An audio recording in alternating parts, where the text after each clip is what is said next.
Hello everyone, मैं नैनका रोशन और mission Gurukul में आप सभी का स्वागत है।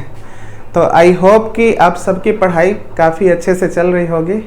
और मैथ्स में जो परसेंटेज के 2 लेक्चर लिए गए थे जिसमें बेसिक कैलकुलेशन सिखाए गए थे, तो मैं समझता हूँ कि वो भी आपने अच्छे से कर लिया होगा। सारे फ्रैक्शन का परसेंटेज वैल्यू और परसेंटेज का फ्रैक्शन वैल्यू भी आपने अच्छे से प्रैक्टिस कर लिया होगा, ताकि जब उस पर क्वेश्चंस आए तो आप उसे अच्छे से कर पाएँ।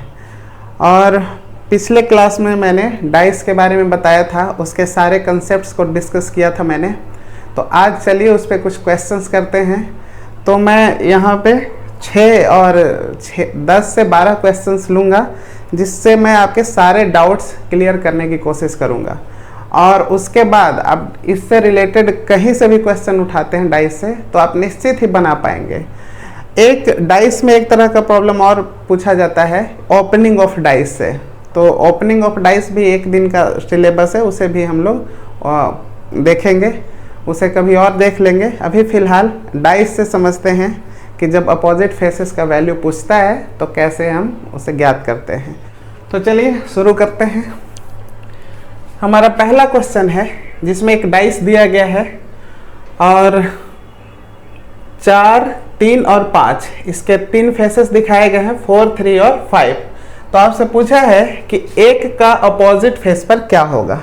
एक के अपोजिट फेस पर आपसे क्वेश्चंस ऐसे भी पूछा जा सकता था कि अगर एक है, अगर वो बॉटम में है तो ऊपर वाले सरफेस पे क्या होगा।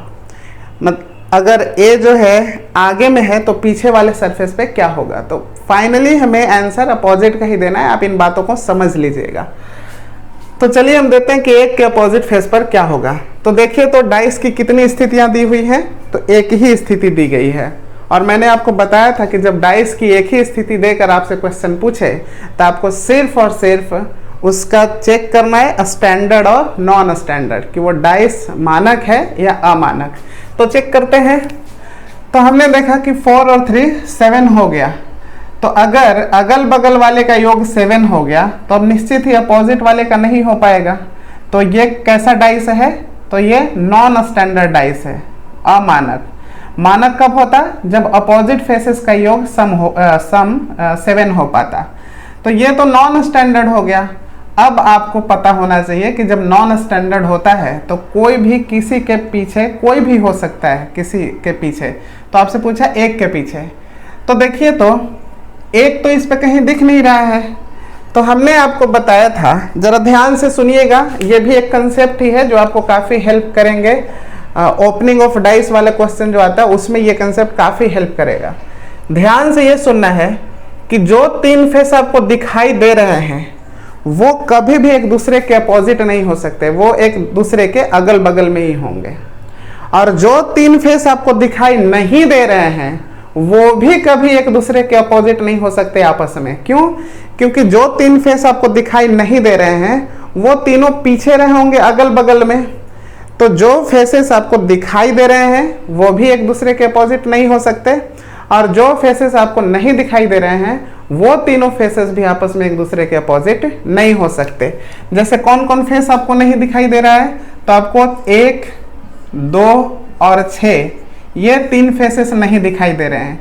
तो ये 3 फेसेस पीछे में एक दूसरे के अगल बगल में रहे होंगे, तो अपोजिट में नहीं हो सकते। तो 1 के अपोजिट तो 2 और 6 में से कोई हो ही नहीं सकता। तो हमारा आंसर सीधा सीधा कौन हो गया, 3, 4 या 5, इन तीनों में से कोई एक हो सकता है। और दूसरा तरीका क्या है बताया था मैंने इसके सोचने का, कि पूछा है कि 1 के अपोजिट, तो ये तो नॉन स्टैंडर्ड है ना, तो 1 तो कहीं भी हो सकता है, 3 के पीछे भी 1 हो सकता है, यानी 1 का अपोजिट 3 हो सकता है। 5 के पीछे भी 1 हो सकता है, तो 1 का अपोजिट 5 भी हो सकता है। 4 के पीछे यहाँ भी 1 हो सकता है, तो 1 का अपोजिट 4 भी हो सकता है। तो हमारा आंसर हुआ कि 1 का अपोजिट या तो 3 या 4 या 5, तीनों एक साथ नहीं हो सकता, ये आप सभी को पता है। ऐसे लिखने का मतलब है या और में, तो या तो 3 हो सकता है 1 के अपोजिट, नहीं तो 4 या 5 हो सकता है। तो चलिए हम लोगों ने पहले क्वेश्चंस को कर लिया और यही तरीका है उसके बनाने का। सेकंड नंबर क्वेश्चन, तो सेकंड नंबर क्वेश्चन आप जैसे ही देखते हैं तो कितने डाइस दिए हुए हैं, 2। और जब 2 डाइस दिए हुए हैं तो सबसे पहले हमारा काम है ये चेक करना कि एक भी अंक कॉमन है या नहीं है, या एक अंक कॉमन है, या 2 अंक कॉमन है, या तीनों के तीनों कॉमन है। ये चेक करेंगे हम सबसे पहले। क्या कहा मैंने कि जब भी हमें 2 डाइस दिखाई दे तो हम सिर्फ कॉमन अंक चेक करेंगे कि कितने अंक कॉमन हैं, कोई है भी या नहीं, या एक अंक कॉमन है, या 2 अंक कॉमन है, या तीनों के तीनों अंक कॉमन है। तो यहाँ जैसे ही हम देखते हैं तो दिखाई दे रहे हैं 1 6 3 2 5 3। तो आप देख सकते हैं कि 3 कॉमन है, एक ही अंक कॉमन हुआ 3। तो आपको बताया गया था कि 3 जब एक अंक कॉमन हो तो क्या करना है, कॉमन अंक से लेकर क्लॉकवाइज डायरेक्शन में घूम जाना है। तो मैं यहाँ पे लिख देता हूँ, 3 के अपोजिट पूछा है मैंने, तो आप जवाब देंगे बाद में। तो कॉमन से लेकर क्लॉक डायरेक्शन में घूम जाइए आप ऐसे। तो आपने लिखा 3 6 1, फिर कॉमन से लेकर क्लॉक डायरेक्शन में घूम जाते हैं 3 5 2। और मैंने बताया था कि जो जिसके पीछे आएगा वो एक दूसरे के अपोजिट होंगे, आमने सामने। तो 1 के अपोजिट 2, 6 के अपोजिट 5। पर 3 तो 3 ही के अपोजिट हो, तो ये कभी संभव है नहीं कि 3 3 के ही अपोजिट हो। तो 3 के अपोजिट जो बच गया, तो 1 2 3 5 6 हो चुका है, यानी 4 बचा हुआ है। तो 3 के अपोजिट हमारा कौन सा अंक होगा, 4 होगा। तो ये काफ़ी अच्छे से आपको सीखना है। मैंने बताया था कि जब एक अंक कॉमन हो तो यही काम आपको करने हैं। अब 3rd नंबर क्वेश्चन पे आते हैं। तो इसका आंसर हो गया कौन सा, 4। 3rd नंबर क्वेश्चन पे आते हैं।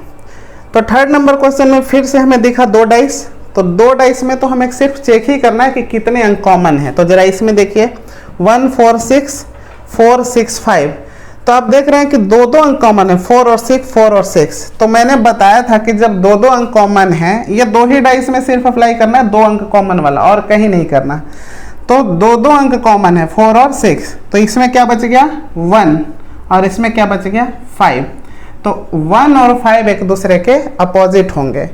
तो 1 के अपोजिट पूछा है तो हम आंसर क्या कर देंगे 5। इसका मैंने एग्जांपल इसलिए नहीं दिया ऑप्शन, क्योंकि ये क्वेश्चन 2 बार पूछ चुका है, और एक बार 1 के अपोजिट और एक बार 3 के अपोजिट पूछा है। तो मैंने दोनों एक ही जगह पे लिख दिया है। तो 1 के अपोजिट तो पता चल गया 5 होगा। तो चलिए अब चेक करते हैं 3 के पीछे कौन सा रहा होगा हमारा। तो अगर आप धैर्य से थोड़ा सा काम लेंगे दिमाग से, तो जरा देखिए, तो 1 4 6 दिख रहा है इसमें। तो 1 4 6 ये फ्रंट वाले फेसेस हैं उस पर दिख रहे हैं। तो बैक वाले 3 फेसेस होंगे, तो उस पर कौन कौन सा होगा। तो आप कहेंगे 3 है उस पर, 2 है और 5 है। तो पीछे 3 2 और 5 है। तो बताइए, तो वो तीनों एक दूसरे के अगल बगल होंगे। तो 2 और 5 तो हो ही नहीं सकता। 3 के कभी विपरीत 2 और 5 नहीं हो सकता। क्यों नहीं हो सकता, कि पीछे में 3 2 और 5 हैं, तो वो तो हो ही नहीं सकते 2 और 5 कभी भी। अब हम बात करते हैं इस पे। तो इसमें हम देख रहे हैं, इससे भी हम निकालते हैं कि 3 के पीछे कौन कौन नहीं हो सकता। तो इसके पीछे हम देखते हैं, तो इसके पीछे कौन कौन सा रहा होगा। तो आगे में है 4 6 और 5, तो पीछे में रहा होगा 3 1 और 2, ये तीनों रहे होंगे। तो वो पीछे में है, तो एक दूसरे के अगल बगल में रहे होंगे पीछे, तो ये भी नहीं हो सकते। तो कौन कौन 3 के पीछे नहीं हो सकता, तो 1 2 और 5 नहीं हो सकता। तो वैसे भी हमको पता है कि 1 और 5 तो एक दूसरे के, देख लीजिए 1 और 5 तो एक दूसरे के विपरीत हैं। तो निश्चित रूप से 3 के विपरीत कौन रहा होगा। तो 1 और 5 को छोड़ दीजिए, तो ये जो 4 और 6 दिख रहा है, यही 3 के विपरीत, इन दोनों में से कोई भी एक रहा होगा। तो इसका आंसर होगा 4 और 6। अच्छे से कीजिएगा, आंसर काफ़ी इंपॉर्टेंट है। चलिए, तो हम आते हैं क्वेश्चन नंबर 4 पे। क्वेश्चन नंबर 4 है हमारा। फिर से देख रहे हैं कि 2 डाइस दिया हुआ है। तो 2 डाइस दिया हुआ है, तो हम फिर से वही चेक करेंगे कितने अंक कॉमन हैं। तो जरा ध्यान से देखिए, 3 4 6 1 2 5, यहाँ तो एक भी कॉमन नहीं है। और मैंने बताया था कि जब एक भी कॉमन नहीं हो तो हमें समझना है कि वो एक ही, उसे सिंगल डाइस जैसा ही समझना है कि एक ही स्थिति असल वो दिया हुआ है। तो जब एक भी अंक कॉमन है ही नहीं, तो इसका मतलब ये आगे वाला फ्रंट को दिखा रहा है, फ्रंट वाले फेसेस को दिखा रहा है, और वो पीछे में हो रहा होगा, उसे बिल्कुल उलट दिया, तभी तो इस तरफ का दिखाया तीनों। और फिर पूरी तरह से इस तरफ पलट दिया गया है, तो इस तरफ का तीनों और इस तरफ का तीनों बिल्कुल एक दूसरे से अलग अलग होंगे। तो जब एक भी कॉमन है ही नहीं, तो एक ही डाइस का स्थिति जैसा ये है, तो हम उसे एक ही स्थिति जैसा ट्रीट करेंगे। तो हमें क्या करना होगा, स्टैंडर्ड और नॉन स्टैंडर्ड चेक करना होगा। तो जैसे हमने देखा 4 और 3 7, या यहाँ से भी 5 और 2 7, मतलब अगल बगल वाले सरफेस का सम हो गया 7। तो निश्चित रूप से पीछे वाले का अब जो अपोजिट साइड से हैं, अपोजिट फेसेस हैं, उनका सम अब 7 नहीं हो पाएगा। तो ये नॉन स्टैंडर्ड है। और नॉन स्टैंडर्ड में आपसे पूछा गया कि 5 के अपोजिट, तो मैंने बताया था कि जब नॉन स्टैंडर्ड हो तो किसी संख्या के पीछे कोई भी हो सकता है। बस एक बार केवल चेक कर लेंगे। देखिए 5 के पीछे कौन कौन नहीं हो सकता, तो आप कहेंगे कि 2 और 1 नहीं हो सकता। क्यों? क्योंकि 5 के पीछे ये कैसे हो सकता है, ये तो अगल बगल में है। तो 1 और 2 को छोड़कर बाकी 5 के पीछे 3 4 6 में से कोई भी हो सकता है। तो हमारा सही आंसर है 3 4 6। तो हमने इसका सही आंसर कर लिया। अब आते हैं क्वेश्चन नंबर 5 पे।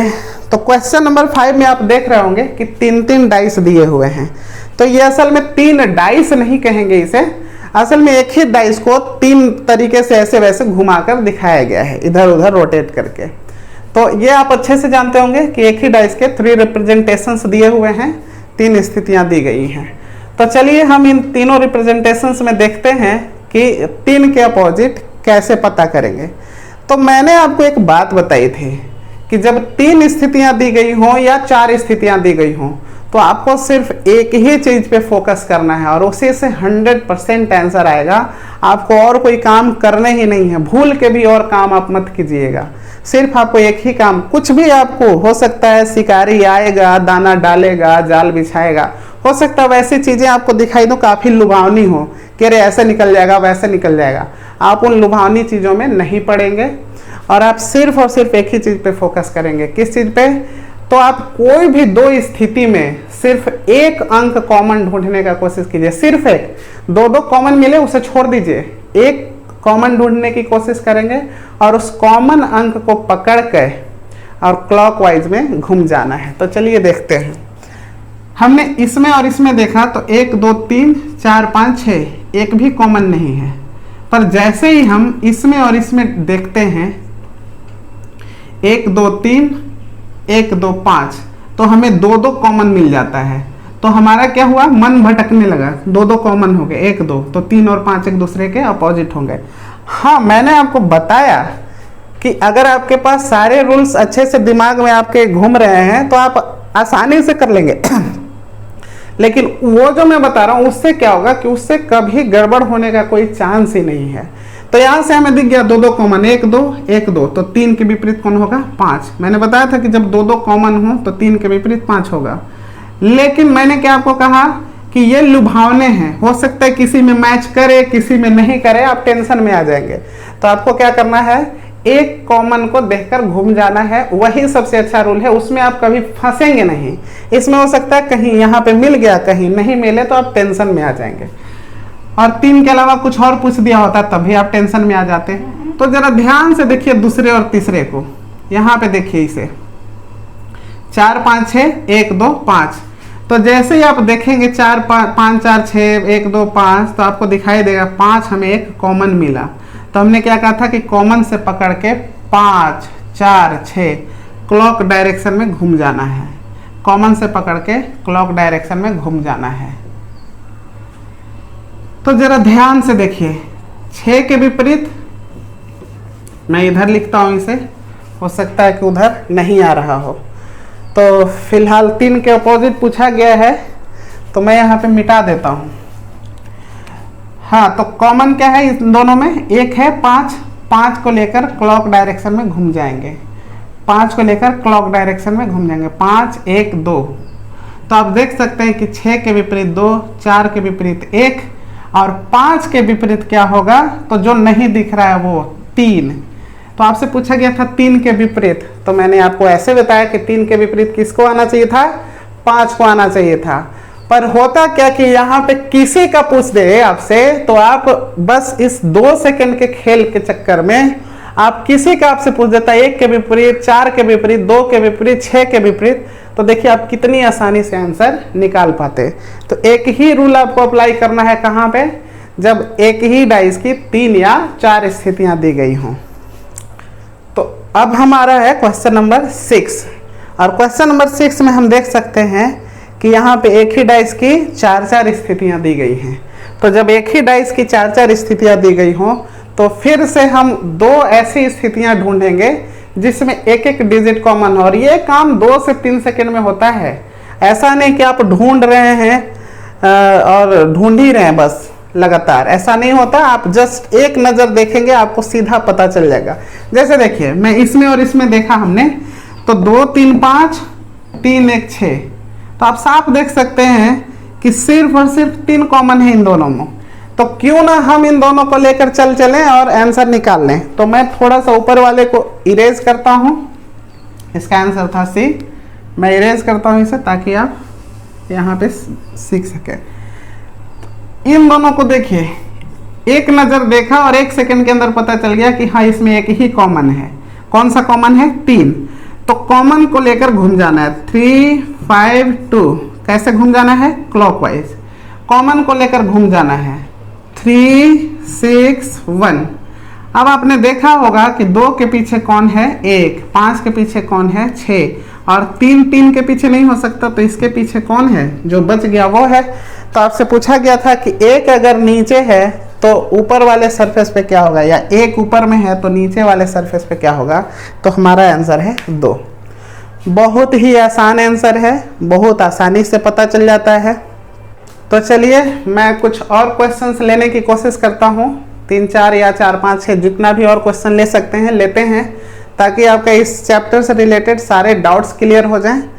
और जब ये वीडियो हम लोग अभी लाइव क्लासेस देख रहे हैं, अगर उसके बाद अगर ये फाइनली अपलोड हो जाता है तो आप पुनः देख लें अगर आपको कोई डाउट रह गया है तो, क्योंकि ये ऐसा चीज़ है कि अगर आप इसे खुद से बार बार देख लेंगे 2-3 बार तो खुद ही क्लियर हो जाएगा। 4 क्वेश्चन हमने और लिए हैं और देखने की कोशिश करते हैं इन चारों को।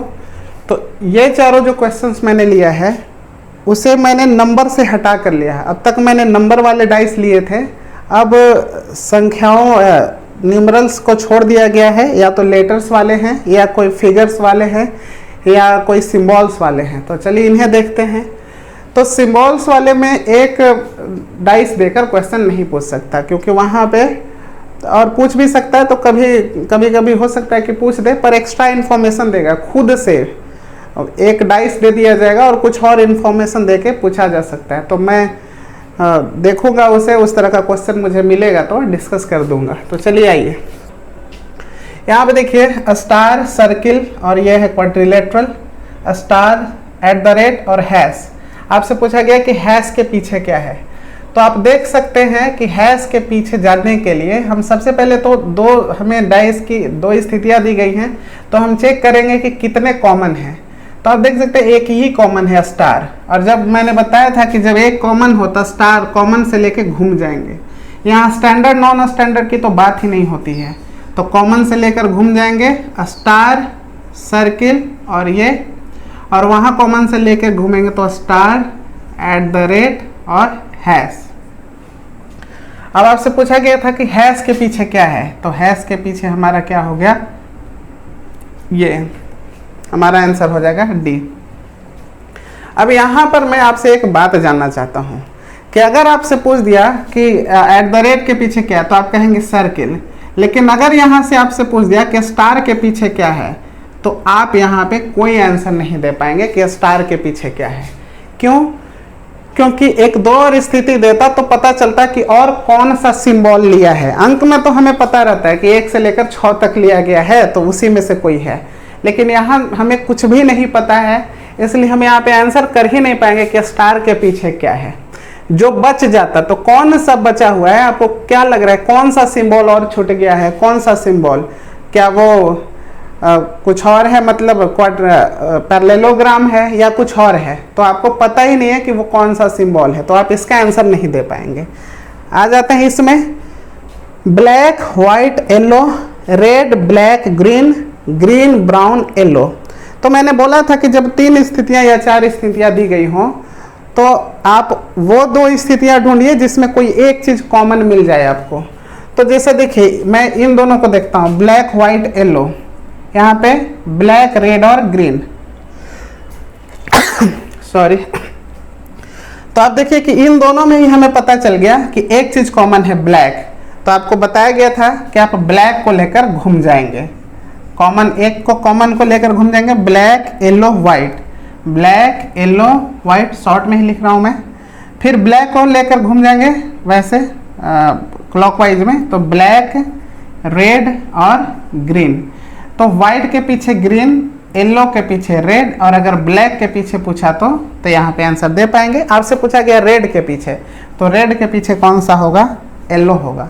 अगर ब्लैक के पीछे पूछता तो देखिए व्हाइट के पीछे है ग्रीन, येलो के पीछे है रेड और ब्राउन बच गया। और इसमें जरा ध्यान दीजिए तो कुछ और बचा हुआ है क्या, तो व्हाइट येलो ब्लैक। तो व्हाइट आ चुका है, येलो भी आ चुका है, ब्लैक भी आ चुका है, red black green, red black green आ चुका है। अब ब्राउन और ग्रीन और येलो, अगर मैं ब्लैक के पीछे पूछता तो ये ब्राउन निकल के आ जाता, क्योंकि ब्राउन दिख रहा है आपको। अब 6 के 6 कलर्स इसमें आपको दिख रहे हैं, तो उन्हीं में से कोई होगा, तो इसके पीछे ब्राउन निकल के आ जाता है। तो हमारा आंसर हुआ रेड के पीछे येलो। अगले क्वेश्चन में देखते हैं, क्वेश्चन नंबर 9। उसमें हम देख रहे हैं कि हमसे पूछा गया कि हैश के पीछे क्या है। तो हमने बोला कि 4 स्थितियां दी गई हो, जब भी 3 या 4, तो हम कॉमन को लेकर घूम जाते हैं। तो मैं इधर इरेज कर देता हूं ताकि आपको इधर बता सकूं। तो कोई भी ऐसा 2 ठो लीजिए जिसमें एक ही चीज कॉमन हो। इन दोनों में देखेंगे 2 चीज कॉमन है, छोड़ दीजिए। इन दोनों में देखते हैं तो जैसे इन दोनों में देखेंगे तो ये और यही कॉमन है, सिर्फ सर्किल। और ये दोनों आप देखिए कॉमन नहीं है, तो क्या करते हैं, सर्किल को लेकर घूम जाते हैं। सर्किल के बाद हमेशा घूमना है क्लॉकवाइज में, तो सर्किल के बाद क्लॉकवाइज में ये आएगा और इसके बाद ये आएगा। यहाँ से घूमेंगे सर्किल को लेकर, सर्किल, स्टार और हैश। तो बताइए हैश के पीछे कौन सा आ गया, ट्रायंगल। हमारा आंसर हुआ ए। किसी के पीछे पूछे बहुत ही आसानी से आंसर कर सकते हैं। चलिए इसमें आ जाते हैं, SPR, PQX और QRZ। आपसे पूछा है Q के पीछे, तो बस हमने कहा था कि कोई एक कॉमन लेकर घूम जाइए, तो एक ही कॉमन वाला खोजेंगे। इसी दोनों में देख लीजिए Q और Q आपको दिख रहा होगा, PX है, RZ है, सिर्फ Q ही कॉमन है, तो Q को लेकर घूम जाते हैं। Q PX, यहाँ पे QZ R, X के पीछे R, P के पीछे Z और Q के पीछे वो जो बच गया होगा। आपसे पूछा है Q के ही पीछे, तो बताइए X के पीछे R, P के पीछे Z, Q के अलावा और कौन बच गया है जो यहाँ अभी तक नहीं आया है। आपका आंसर क्या होना चाहिए, P आ गया है, Z आ गया है, P है, Z है, X है, R है। अब बताइए Q के पीछे क्या होना चाहिए, तो आप कहेंगे S नहीं दिख रहा है, तो S ही इसका आंसर है। तो मैं उम्मीद करता हूँ कि जिन्होंने भी पहले क्लास को अच्छे से सीखा होगा वो यहाँ आने के बाद इन सारे क्वेश्चन को मेरे साथ किया भी होगा उन्होंने, और अगर नहीं भी किया होगा साथ तो इस क्लास के ख़त्म होने तक वो सारी चीज़ें अच्छे से सीख गए होंगे और सारे क्वेश्चन को करने में सक्षम हो पाए होंगे। तो चलिए मिलते हैं अगले क्लास में, तब तक के लिए धन्यवाद।